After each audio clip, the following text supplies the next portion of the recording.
안녕하세요. 교정이 알고 싶다 교알TV 교정과 전문의 형재영입니다. 교정을 고민할 때 긴 치료 시간에 대한 문제는 환자분도 진료하는 의사에게도 커다란 문제입니다. 보통 2년이 걸린다고 하는 교정 기간을 줄이기 위해 여러 방법이 개발되는 과정에서 급속 교정이란 말이 생기게 되었는데요. 오늘은 이에 대해서 설명드려 볼까 합니다. 사실 급속 교정이라는 사전적 정의는 없습니다. 그냥 빨리빨리를 좋아하는 우리나라 사람들을 고려해서 만들어낸 마케팅 용어일 뿐입니다. 일반적으로 교정 기간을 짧게 끝내면 그걸 급속 교정이라 표현하고 대략 1년 내로 마무리된다고 설명합니다.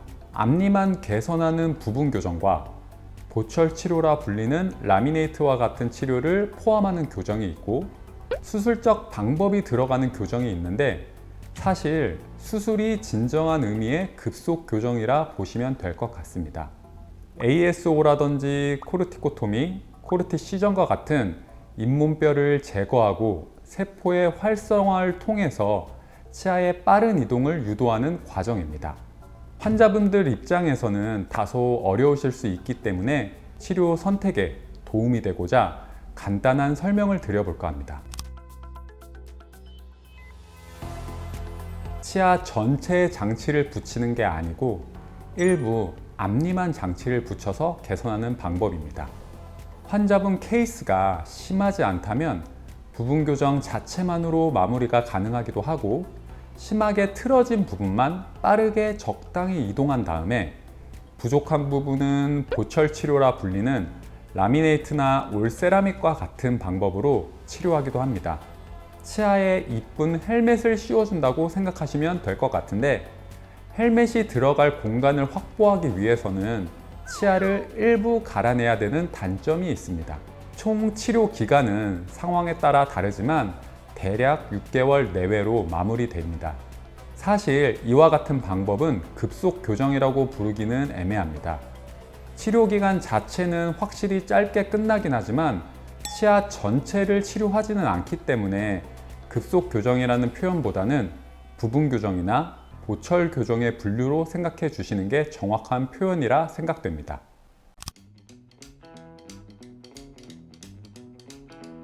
(1983년도) 프로스트에 의해서 소개된 개념이라고 보는데 RAP 현상이라고 불리는 기전으로 일정 부분 골 조직과 연 조직에 자극이 가해지면 조직이 재생되는 활성도가 증가한다는 개념입니다.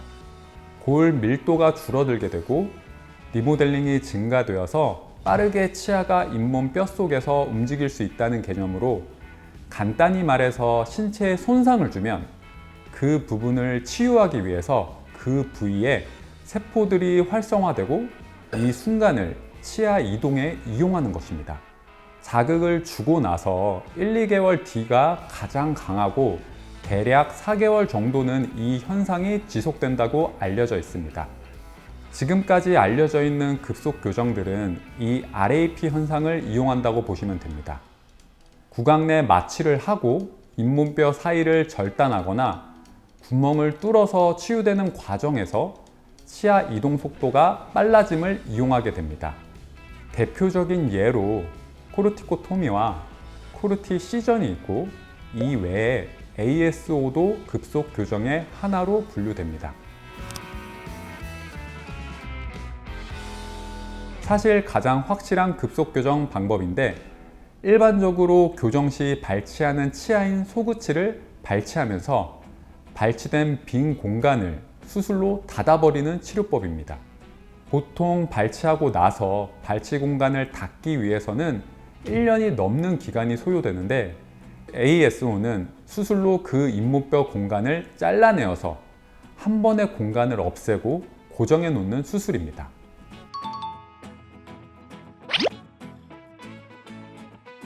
잇몸의 위치 변화가 가능하고 잇몸뼈의 한계를 넘을 수 있는 등의 여러 이점이 있지만 수술에 대한 비용, 통증, 치아 괴사 등의 문제점도 있기 때문에 신중히 결정해 주셔야 합니다.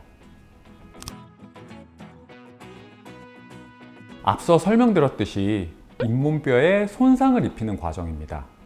간단하게 말씀드리면 코르티코토미는 잇몸뼈에 구멍을 여러 개 뚫어 놓는 것이고, 코르티 시저는 치아 사이 공간에 위치한 잇몸뼈의 절단선을 잘라 놓는 방법입니다.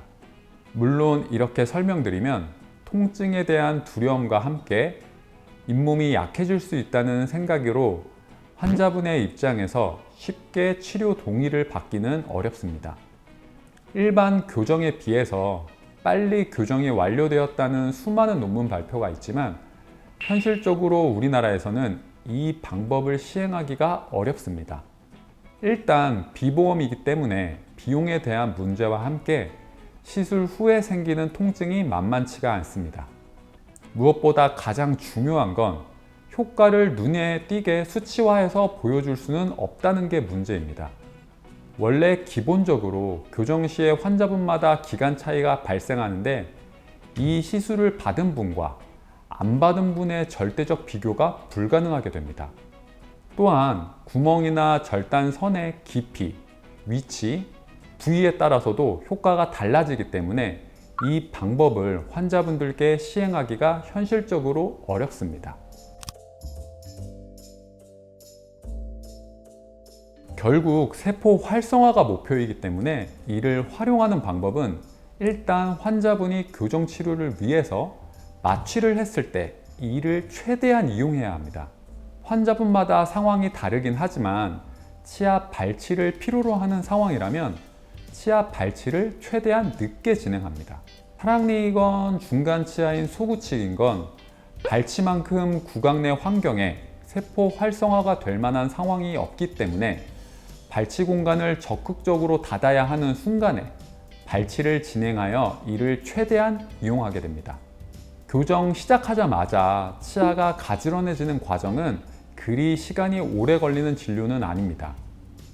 입을 집어넣기 위해서 혹은 발치 공간을 닫기 위해서 치아 전체가 움직이는 과정이 오래 걸리기 때문에 이때를 활용하는 것이 가장 효과적입니다.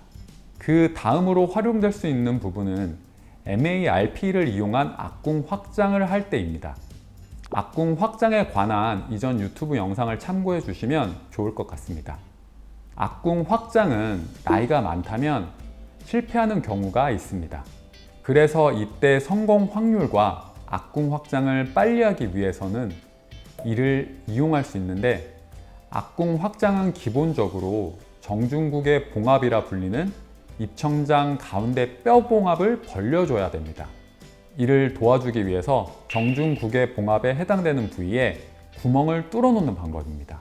어차피 입천장에 스크류를 식립하셔야 하기 때문에 마취를 진행하므로 추가적으로 마취 상황이 생기지도 않습니다.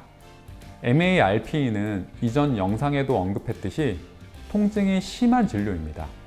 구멍을 추가로 한다고 해서 통증이 심해지는 것도 아닐 뿐더러 봉합이 벌어지는 순간이 빨라질 수 있기 때문에 환자분이 겪어야 하는 통증 기간을 줄일 수 있습니다.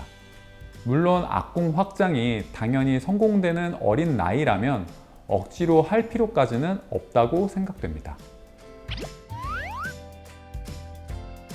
교정을 하는 분에게 짧은 치료 기간은 언제나 숙제와 같은 문제입니다.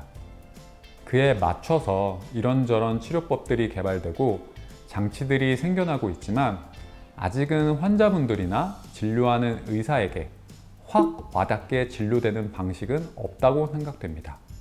급속 교정이라는 용어를 붙이는 건 맞지 않다고 생각되지만 RAP 현상을 이용해서 세포의 활성화 기전을 토대로 치아 이동을 빠르게 하거나 극복한다는 개념은 분명한 효과를 보입니다. 주어진 조건을 최대한 활용해서 환자분이 편안해하고 통증과 치료 기간을 줄일 수 있는 방법은 계속해서 연구될 것이며 꾸준히 개발되리라 생각됩니다. 오늘은 급속 교정에 대한 설명을 드려봤습니다. 오늘 영상이 도움이 되셨다면 구독과 좋아요 부탁드립니다. 감사합니다.